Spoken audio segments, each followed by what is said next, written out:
পৃথিবীতে একজন মানুষই শুধু জানতেন যে তিনি পৃথিবীতে কতদিন বাঁচবেন, সেটা হচ্ছে সাইয়েদনা আদম আলাইহিস সালাম। ওনাকে বলে দেওয়া হয়েছিল উমরুকা আলফু সানা, তুমি পৃথিবীতে বাঁচবে 1000 বছর। কয় বছর? সাইয়েদনা আদমের সামনে অনেকগুলো রুহু রাখা হলো। সাইয়েদনা আদম বললেন, এরা কারা? আল্লাহ বললেন, এরা হচ্ছে নাসালুক, তোমার বংশধর, পৃথিবীতে তোমার পর এরা পৃথিবীতে আসবে। সাইয়েদনা আদম বললেন, আল্লাহ ওই যে একটা রুহু দেখা যায়, এটার নাম কি? আল্লাহ বললেন, হাদা ইবনুকা দাউদ, এটা তোমার ছেলে দাউদ, সে দুনিয়াতে নবী হয়ে আসবে, তার ছেলে সুলাইমানও নবী হয়ে আসবে।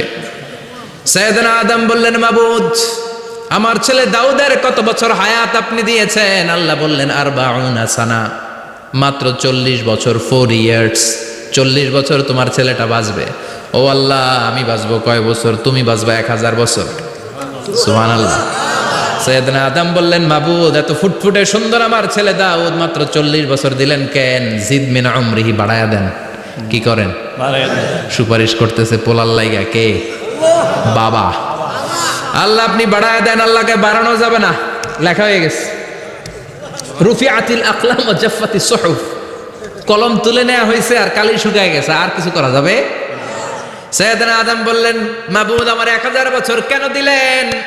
আমার এই সুন্দর ফুটফুটে ছেলেটারে মাত্র শুধুমাত্র 40 বছর কেন দিলেন? ও মাবুদ, আমার 1000 বছরের দরকার নাই, আমার 1000 বছর থেকে 60 বছর আমি আমার ছেলেরে দিয়ে দিলাম।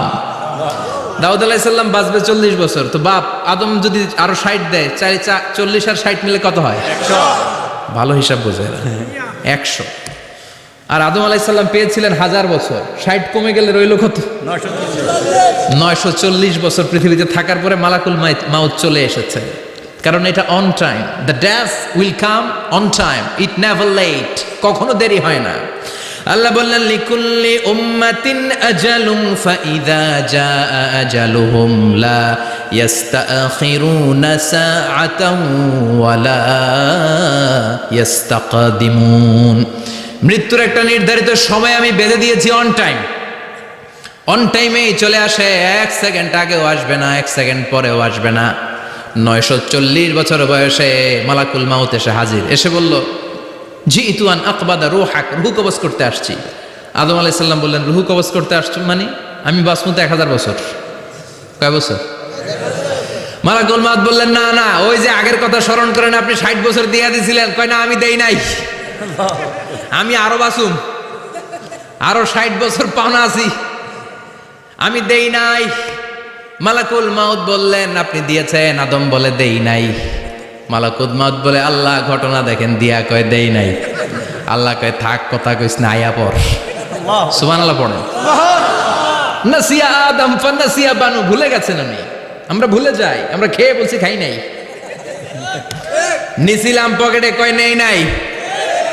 এরকম ডাকাইত আছে না নাই? নাসিয়া আদম ফানাসিয়া বানু, বিশ্বনবী বললেন, আদম ভুলেছে তো তার সন্তানরাও ভুলে যায়। জাহাদা আদম ফাজাহাদা যুররিয়াতু, আদম অস্বীকার করেছে, তার সন্তানরাও অস্বীকার করে। সেদিন থেকে আল কিতাব ওয়া শুহুদ, মানে লিখে রাখার সিস্টেম আর সাক্ষীর সিস্টেম চালু হয়েছে। সুবহানাল্লাহ পড়েন। সুবহানাল্লাহ। 940 বছর বয়সে মালাকুল মাউত এসে আদম আলাইহিস সালামের রূহ নিতে পারে নাই। উনি 1000 বছর যখন হয়েছে তখন এসে সাইয়েদনা আদম আলাইহিস সালামের রূহ কবজ করেছে।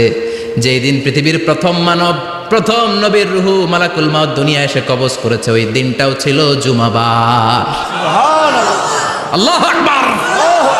আবার বিশ্বনবী বললেন, লা তাকুমুস সাআহ ইল্লা ফি ইয়াউমিল জুমআহ ইযা যুলজিলাতিল আরদু জিলজালাহা ওয়া আখরাজাতিল আরদু আসকালাহা ইযা রুজ্জাতিল আরদু রাজ্জাও ওয়া বুসাতিল জিবালু বাসসা। কিয়ামতের দিন পৃথিবীটাকে একটা প্রকম্পন দিয়ে কাঁপিয়ে দিবে কে? আল্লাহ। মারাত্মক একটা ঝাঁকুনি দিবে আল্লাহ, পুরো পৃথিবীটা কেঁপে ভেঙে চুরে খান খান হয়ে যাবে। এই ঝাঁকুনি আর আর্থকোয়েক, ভূমিকম্প এর ঘটনাটা যেদিন ঘটবে ওই দিনটাও হচ্ছে জুমার দিন। চিৎকার করে পড়েন সুবহানাল্লাহ।